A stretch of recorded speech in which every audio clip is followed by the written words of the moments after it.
Hi friends, మీరు వింటున్నారు Telugu romantic stories and love audio books. Sara and Dhruv, Mrs Sara and Dhruv story.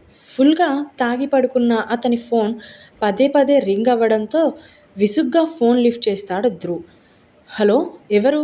మత్తుగా అతడు అడుగుతుంటే, చిన్నోడా అంటూ ప్రేమగా పిలిచారు భిక్షు.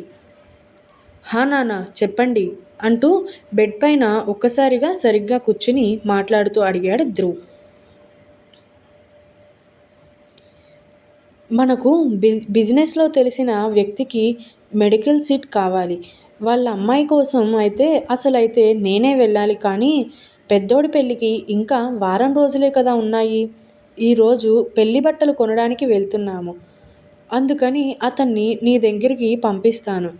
నువ్వే అతడిని తీసుకుని మన ఎంపీతో మాట్లాడించి సీటు వచ్చేలా చెయ్యి. అర్థమవుతుందా అని అంటారు. హా, అర్థమైంది నాన్న. వాళ్ళు మనకి బాగా కావాల్సిన వాళ్ళు ధ్రువ్.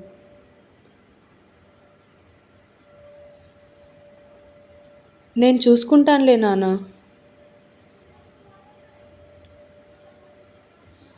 సరే, ఆ పని చూసుకుని నువ్వు కూడా షాపింగ్కి వచ్చేయి ధ్రువ్. నేనెందుకు నాన్న? నాకేం కావాలో నేను తర్వాత తీసుకుంటాను. లేదా అమ్మని తీసుకోమని చెప్పు. నాకు పని ఉంది నాన్న.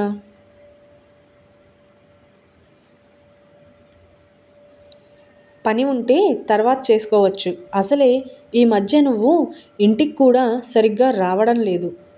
ఇంకా ఎదురు చెప్పకుండా నేను చెప్పిన పని చూసుకొని షాపింగ్ మాల్కి వచ్చేయి అంటూ కొడుకుకి మరో మాటకు అవకాశం ఇవ్వకుండా ఫోన్ కట్ చేసేశారు భిక్షు గారు. తండ్రి మాటకి ఎదురు చెప్పలేక బెడ్ మీద నుండి నైట్ ట్రాక్లో బాల్కనీలోకి తేల్తాడు ధ్రువ్. ఇంటి చుట్టూ ఉండి కాపలా కాస్తున్న అతని చెంచాలు, ఏదడిగితే అదే ఇచ్చే తండ్రి, ప్రేమను పంచే అమ్మ, మరో తండ్రిలా మారిన అన్న, ఇవి అన్నీ సంతోషం ఇవ్వని అతని లైఫ్లో మొట్టమొదటిసారి ఆమె చేతి స్పర్శ చెప్పలేని ఆనందాన్ని అతని మనసుకు పంచింది.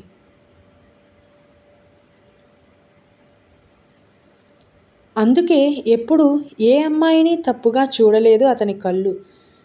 ప్రేమ, పెళ్ళి అని కలలు కనలేదు. కానీ సారా విషయంలో అతడి మనసు అతడికే తెలియకుండా ఆమె వెంట పరుగులు తీసింది.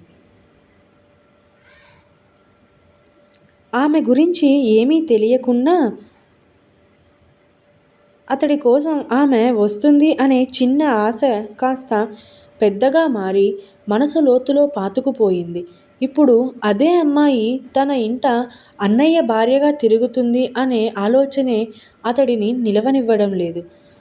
ఆమెకు అతడి ప్రేమ విషయం తెలియకున్నా సారాని ప్రేమించిన వాడిగా ఆమె ఎదురు నిలబడాలి అంటే ధైర్యం సరిపోవడం లేదు. మనసు ఒప్పుకోవడం లేదు. ఆ సిటీనే అతని పేరుకు భయపడుతుంది. కానీ అతని చుట్టూ ఉన్న వాళ్ళు అతనితో మాట్లాడడానికే వణుకుతారు. అసలు అనుకోకుండా ఎదురుపడ్డానికే జడుస్తారు. అటువంటి ధ్రువ్కి భయాన్ని పరిచయం చేస్తుంది అతని విఫలమైన ప్రేమ.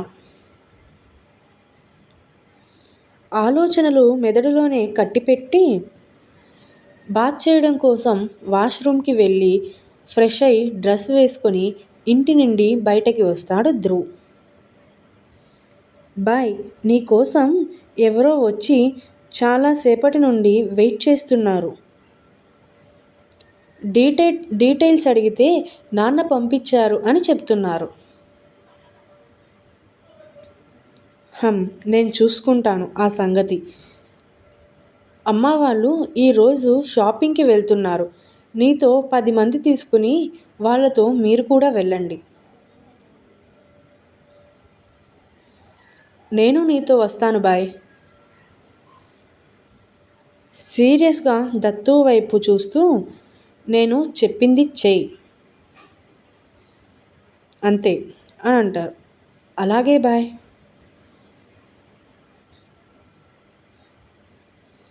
అతను ఒక్కడే వచ్చి జీప్లో కూర్చోమను అంటూ డ్రైవింగ్ సీట్లో కూర్చుంటాడు ధ్రువ్. అతను కూడా పక్కన సీట్లో బెరుకుతూ కూర్చున్నాక జీప్ ధ్రువ్ మ్యాన్షన్ వదిలి సిటు వైపు పరుగులు తీస్తుంది. MP house. నమస్తే సార్. హమ్. రా ధ్రువ్ కూర్చో. నవ్వుతూ అతని ఎదురుగా సోఫాలో కూర్చుని మాకు బాగా కావాల్సిన వాడు ఇతను. వాళ్ళ అమ్మాయికి మెడికల్ సీట్ కావాలి ఎంపీ గారు. నువ్వు ఇంతగా చెప్తున్నావు అంటే నేను పని చేయకుండా ఉంటానా? కేవలం రేపు ఈవినింగ్ లోపు మీకు ఏ కాలేజీలో కావాలంటే ఆ కాలేజీలో సీట్ రెడీ. మీరు నిశ్చింతంగా ఉండొచ్చు. Thank you very much sir. అది అది మీరు దేని గురించో అడగాలి అని అనుకుంటున్నారో నాకు అర్థమైంది. కానీ మీరు ధ్రువ్‌కి కావాల్సిన వారు. అంటే నాకు కూడా కావాల్సిన వారే. కాబట్టి అవి ఏమీ అవసరం లేదు. Thank you sir. 2 చేతులు జోడించి నమస్కారం చేస్తారు ఆయన. సరే ఎంపీ గారు, నేను వచ్చిన పని అయిపోయింది. ఇంకా వెళ్తాను సార్. ఎలాగో లంచ్ టైం అయింది కదా. ధ్రువ్ భోజనం చేసి వెళ్ళొచ్చు కదా. లేదు సార్, అన్నయ్య పెళ్ళి కదా. అమ్మ వాళ్ళందరూ షాపింగ్కి వెళ్తున్నారు. నేను కూడా వెళ్ళాలి. ఈసారి వచ్చినప్పుడు తప్పకుండా చేస్తాను సార్. ఓ అలాగా, సరే అయితే. మీ అన్నయ్య పెళ్ళి అయిపోతుంది మరి. నీ పెళ్ళెప్పుడు ధ్రువ్ అని అడిగారు ఆయన. చిన్నగా నవ్వుతూ వెళ్తాను సార్ అంటూ ధ్రువ్ వెంట వచ్చిన అతన్ని తీసుకొని వెళ్ళిపోతాడు ధ్రువ్ ఎంపీ ఇంటి నుండి బయటకి. చాలా థ్యాంక్స్ సార్. మీ నాన్నగారు మీ గురించి చెప్తుంటే ఏదో అనుకున్నా. కానీ ఆయన మీ గురించి చెప్పింది చాలా తక్కువ అని ఇప్పుడు అనిపిస్తుంది సార్.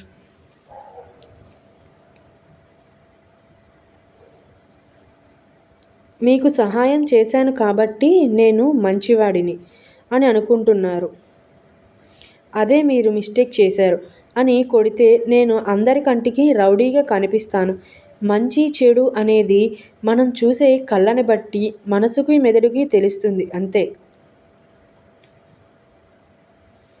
ఇక్కడ నుండి నేను లెఫ్ట్ వెళ్తాను. మరి మీరు ఇక్కడ దిగుతారా లేదా? లేదు సార్, ఇక్కడే దిగుతాను. ఆగిన జీప్ నుండి దిగి అతడు వెళ్తే కారుణ్యకి కాల్ చేసి ఎక్కడున్నారో వాళ్ళు కనుక్కొని అటువైపు జీపుని జెట్ స్పీడ్లో పరుగులు పెట్టిస్తాడు ధ్రువ్.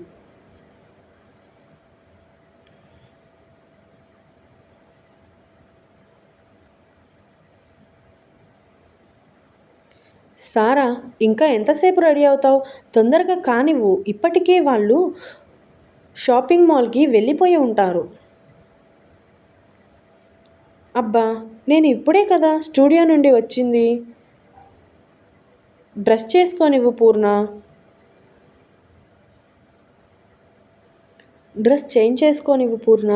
అయినా 1 వీక్లో పెళ్లి పెట్టుకొని ఇంకా స్టూడియో అంటూ తిరగకపోతే ఇంట్లో ఉండి ఈ వారం అంతా రెస్ట్ తీసుకోవచ్చు కదా. వాళ్ళ గదిలోకి వస్తున్న కుమారి గారి బాధ. ఇంకా ఈ రోజు నుండి వెళ్ళనమ్మా. ఇంటి దగ్గరే ఉంటాను, సరేనా?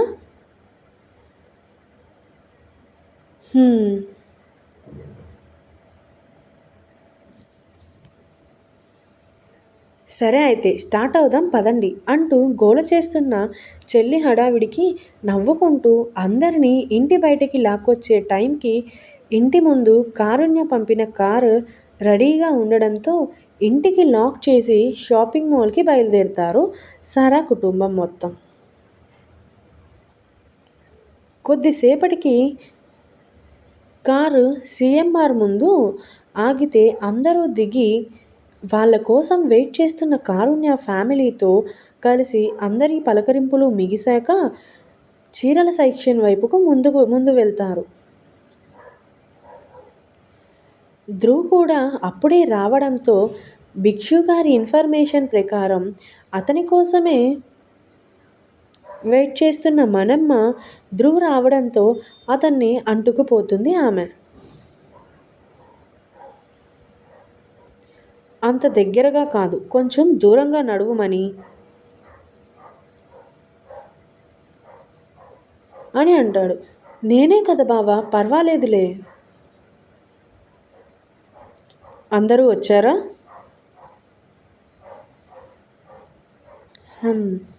సారా అక్క తప్ప అందరూ వచ్చారు చిన్నబావ. అక్కకి స్టూడియోలో వర్క్ ఉందంట బావా. నేను తన గురించి అడగలేదు కదా. మనీ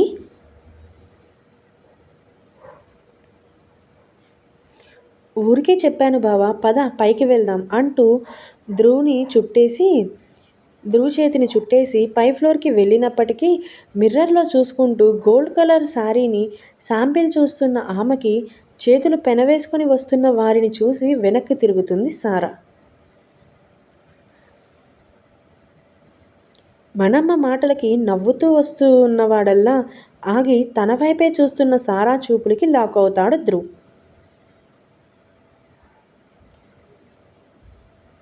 వచ్చావా?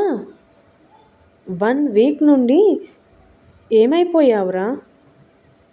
ఇంటికి కూడా రావడం లేదు. అదేం లేదు అన్నయ్య, పార్టీ మీటింగుల్లో కొంచెం బిజీ, అందుకే రాలేదు అంతే అని తడబడుతూ చెప్పి అమ్మని కలిసి వస్తాను అని అనుకుంటూ మనమ్మ చేతిని విడిపించుకొని అంబికా గారి వైపు వెళ్తాడు. చిన్నబావ ఉండు, నేను కూడా వస్తున్నా అని అతని వెంటే మనమ్మ పరుగు పెట్టింది. ఈ శారీ నీకు చాలా బాగుంది సారా, తీసుకో. ధ్రువ్ వెళ్ళిన వైపే చూస్తూ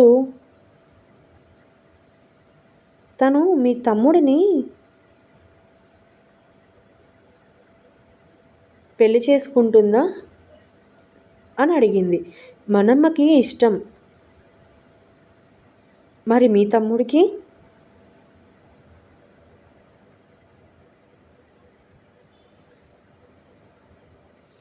ధ్రువ్కి తనే కాదు, అసలు అమ్మాయిలే నచ్చరు.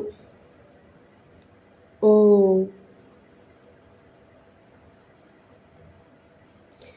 వాడి గురించి నీతో ఇంకా చాలా చెప్పాలి సారా, కానీ ఇప్పుడు కాదు, తరువాత చెప్తాను. సరే, ఏం కావాలో సెలెక్ట్ చేసుకో. శారీ సెక్షన్ అయిపోతే గోల్డ్ కూడా షాపింగ్ చేయాలి.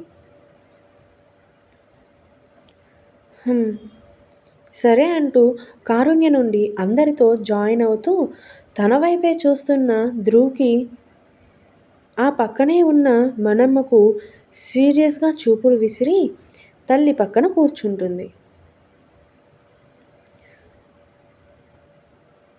ఆమె చూపులకి మనమ్మకు నవ్వు వస్తే ధ్రువ్కి ఆ చూపును గుండెల్లో దాచేస్తుంది భద్రంగా. శారీ షాపింగ్ అయిపోవడంతో లెహెంగా సెక్షన్స్ అడుగుతారు. అక్కడ ఆగి బ్లూ కలర్ లెహెంగా సెలెక్ట్ చేసుకుని ట్రయల్ రూమ్ వైపు వెళ్తుంది సారా. పూర్ణ మనమ్మ కూడా డ్రెస్ సెలెక్ట్ చేసుకోవడంతో ఇద్దరు కూడా ట్రయల్ రూమ్ దగ్గరికి వెళ్తారు. ముందు పూర్ణ వెళ్తే ఆ పక్కనే కాల్ మాట్లాడుతున్న ధ్రువ్ ధ్రువుని చూసి బ్రెయిన్లో కన్నింగ్ ఆలోచనలు మొదలు పెడుతుంది.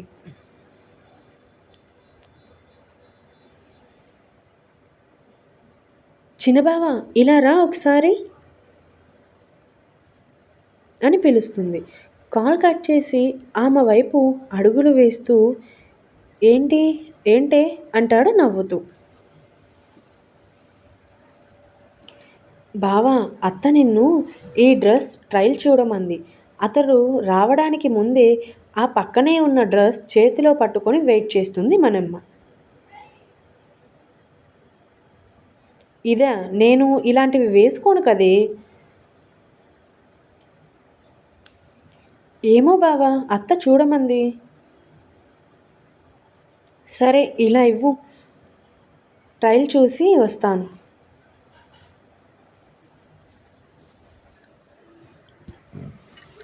ఎక్కడికో ఎందుకు చిన్న బావా, ఇక్కడే ట్రయల్ రూమ్లో చూడు, ఈ రూమ్ ఖాళీ అని అంటే, చా అది లేడీస్దే, నేనెలా వెళ్తాను. పర్వాలేదు బావా, ఎవరూ రాకుండా నేను చూసుకుంటాను కదా, వెళ్ళు బావా వెళ్ళు అంటూ ఆమె అతన్ని ట్రయల్ రూమ్లోకి తోస్తుంది మనమ్మ.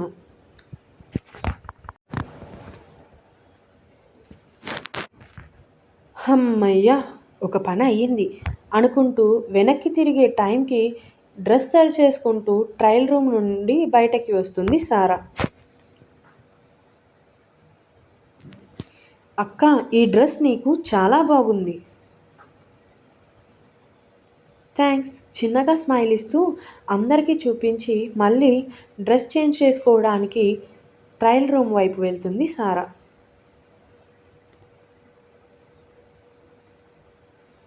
అక్క, ఇదిగో నీ డ్రెస్, అందులో ఎవరో ఉన్నారు, ఇందులో పూర్ణ ఉంది, ఇది ఖాళీనే, నువ్వు వెళ్ళు, నేను ఇక్కడే వెయిట్ చేస్తాను అని అంటుంది మనమ్మ. సరే అంటూ డ్రెస్ 2 చేతులతో పట్టుకొని ట్రయల్ రూమ్ లోపలికి వెళ్తుంది సారా.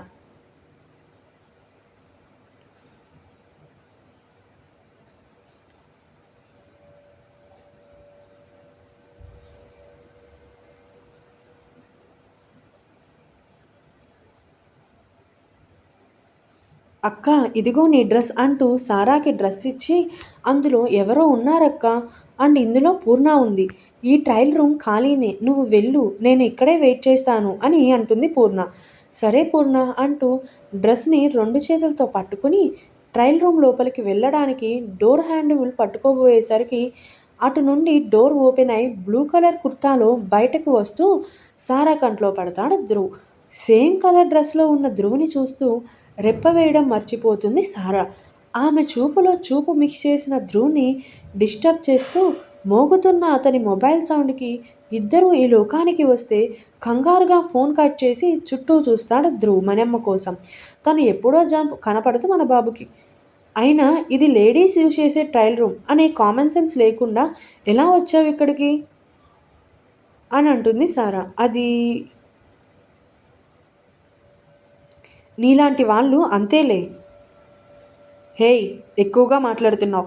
నేను రూమ్లో ఉంటే నువ్వు డోర్ ఓపెన్ చేయడానికి ట్రై చేసి మళ్ళీ నాది మిస్టేక్ అన్నట్లు మాట్లాడతావేంటి.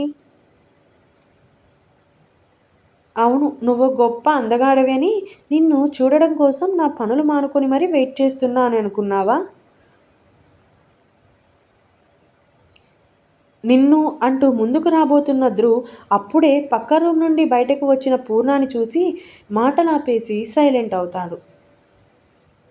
అక్క, ఈ డ్రెస్ ఎలా అని ధ్రువ్ని చూసి మాటలు మింగేస్తుంది పూర్ణ. అబ్బా, రౌడీ అయినా కానీ చాక్లెట్ బాయ్లా ఏముంటావురా బాబు. చెల్లి మనసులో మాట అర్థమైనట్టు ధ్రువ్ వైపు సీరియస్గా చూస్తూ పూర్ణ రా అంటూ ముందుకు తిరిగి పడబోతున్న ఆమెను పట్టుకుంటాడు ధ్రువ్.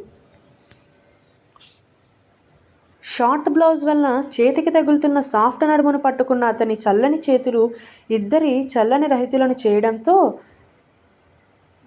ఒకరిని ఒకరు చూసుకుంటూ బాడీ ఫ్రీజ్ అయ్యేలా చేస్తాయి.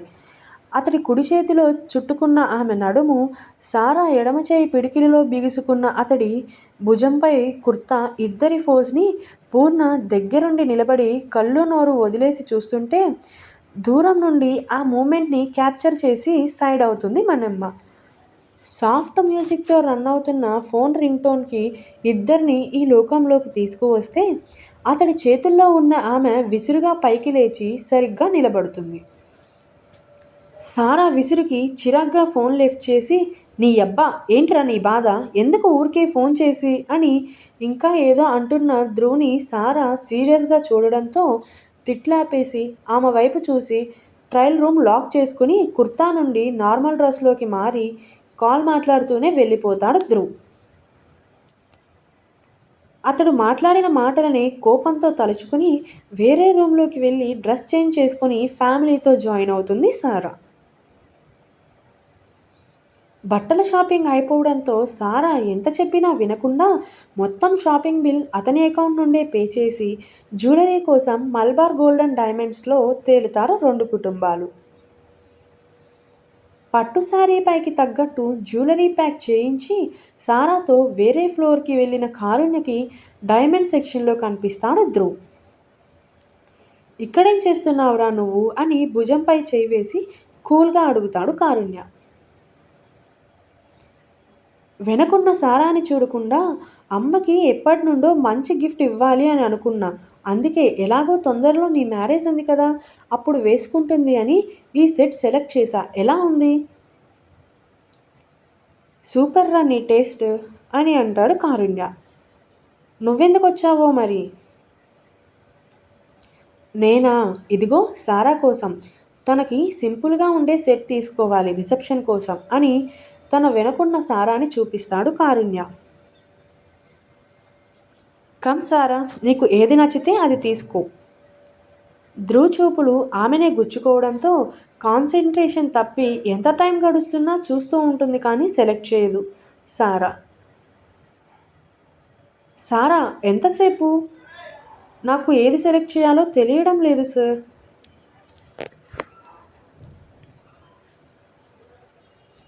ఆమె సారా అనడం వింతగా చూస్తాడు ధ్రువ్. మీరే సెలెక్ట్ చేయొచ్చు కదా సార్.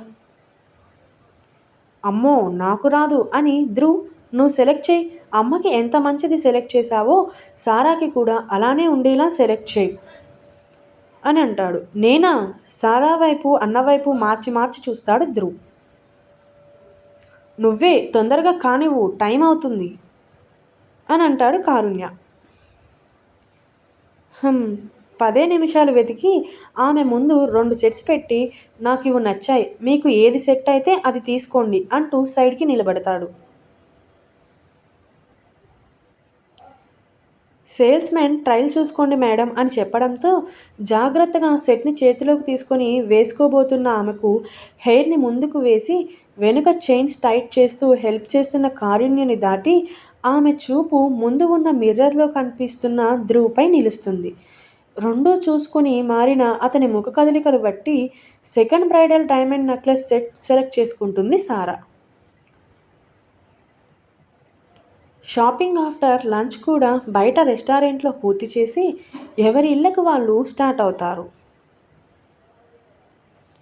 షాపింగ్ మొత్తంలో కూడా తనతో బాగా మాట్లాడిన అంబికా గారి మీద మంచి ఒపీనియన్ ఏర్పడుతుంది సారాలో. ఇంటికి చేరి బెడ్పై బోర్లా పడుకున్న సారా కళ్ళల్లో ధ్రువ్ చూపులు నిలిస్తే సారా అత్తింటి వారు కొన్న బట్టలను నగలను నలుగురికి చూపించే పనిలో పడతారు కుమారి గారు. కాబోయే బావ కొన్న కాస్ట్లీ పట్టు చీరని పదే పదే ఒంటిపై వేసుకుని ఫ్యాషన్ మోడల్లా మిర్రర్ ముందు ర్యాంప్ వాక్ చేస్తూ తనలో తానే మురిసిపోతుంది పూర్ణ. వీళ్ళందరికీ అతీతంగా ఏ ఆటంకం లేకుండా సారా పెళ్లి జరిగి అత్తింటికి వెళ్ళాలి, అక్కడ వాళ్ళ అందరి మధ్యలో కూతురు ఆనందంగా ఉండాలి అనేది ఆడపిల్ల తండ్రిగా సుబ్రహ్మణ్యం గారి కోరిక. అతడు కొన్న డైమండ్ నెక్లెస్ సెట్ బిల్ తనే పే చేసి అక్కడే తల్లి మెడలో అలంకరించి లంచ్ వరకు కూడా ఉండకుండానే అందరికీ చెప్పేసి ఇంటికి బయలుదేరుతాడు ధ్రువ్. జీప్ డ్రైవింగ్ చేస్తున్న అంతసేపు కూడా ఆమె నడుమును తాకిన చేతిని, మూసిన కళ్ళని, ముడిచిన పెదవులని, అతడికి నచ్చిన నెక్లెస్ సెలెక్ట్ చేసుకోవడం అంతా గుర్తు చేసుకుంటూ చిన్న చిరునవ్వు పెదాలపై నిలిచేలోపు తను అన్నకి కాబోయే భార్య అంటూ హింతందిస్తుంది అతని మెదడు. అప్పటి వరకు ఏ చేతిని రెప్పవేయకుండా చూసుకున్నాడో ఇప్పుడు అదే చేతిని స్టీరింగ్ కేసి కొట్టి పాతగాయం రేగేలా చేసుకుంటాడు. నువ్వు నాకు సొంతం కాదు అని తెలిసిన ఎందుకు ఇంత దగ్గరగా వచ్చి నాలో ఆశలు రేపుతావు? ఒక్క నిమిషం అన్నయ్య అన్న విషయం మర్చిపోతే నీ పాటికి నిన్ను నా భార్య చేసుకునేవాణ్ణి. కానీ కాలం నాకు చెందవలసిన నిన్ను అన్న భార్య అదే ఇంటికి నిన్ను పంపిస్తుంది. నీ ముందే తిరుగుతూ నీకు దూరంగా ఉండాలి అంటే నా ప్రాణం పోతున్నట్టు ఉంది ఇక్కడ. ఇక్కడ నుండి దూరంగా వెళ్ళిపోవాలి అని అనుకుంటున్నా. ఇక్కడే ఉంటే మా మధ్యలో ఉన్న సంబంధాన్ని మరిచి నిన్ను పొందాలి అనే పిచ్చి ప్రయత్నాలు చేస్తానేమో నీపై నాకు ఉన్న వెర్రి ప్రేమతో అని అనిపిస్తుంది. అందుకే ఇక్కడ నుండి దూరంగా వెళ్ళిపోయి మీ పెళ్ళి అయిపోయాక వస్తాను రౌడీ అని మనసులో అనుకుంటూ జీప్ని తన ఇంటికి పరుగులు పెట్టిస్తాడు ధ్రువ్.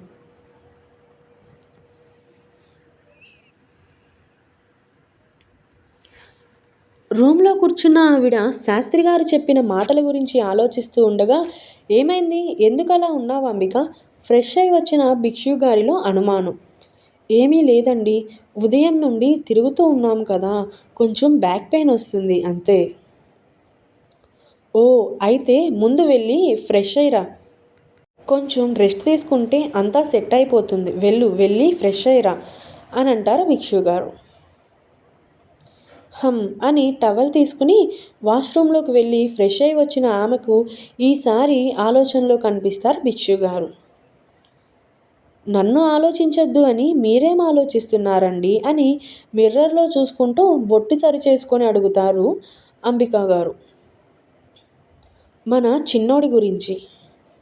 ధ్రువ్ గురించా? ఎందుకు అని నొసలు ముడివేస్తూ అడుగుతారు. నువ్వు గమనించావో లేదో కానీ పెద్దోడి ఎంగేజ్మెంట్ అయినప్పటి నుండి కూడా వాడు చాలా డల్గా ఉంటున్నాడు. ఇంటికి కూడా సరిగ్గా రావడం లేదు, తిండి తినడం లేదు, పార్టీ మీటింగ్స్కి కూడా వెళ్లకుండా ఇంట్లో తాగుతూ ఏదో ఆలోచనలలో ఉంటున్నాడు. ఈరోజు షాపింగ్కి నా బలవంతంపై వచ్చినా ఏదో పోగొట్టుకున్నట్టు ఉంటున్నాడు వాడు. ఎందుకో నాకు అర్థం కావడం లేదు అంబిక. ఆయన చెప్పింది కూడా నిజం అనిపించడంతో ధ్రువ్ ప్రవర్తన మారడానికి కారణం ఏంటా అని భర్త చెప్పిన మాటలకు ఆలోచనలో పడతారు అంబికా గారు.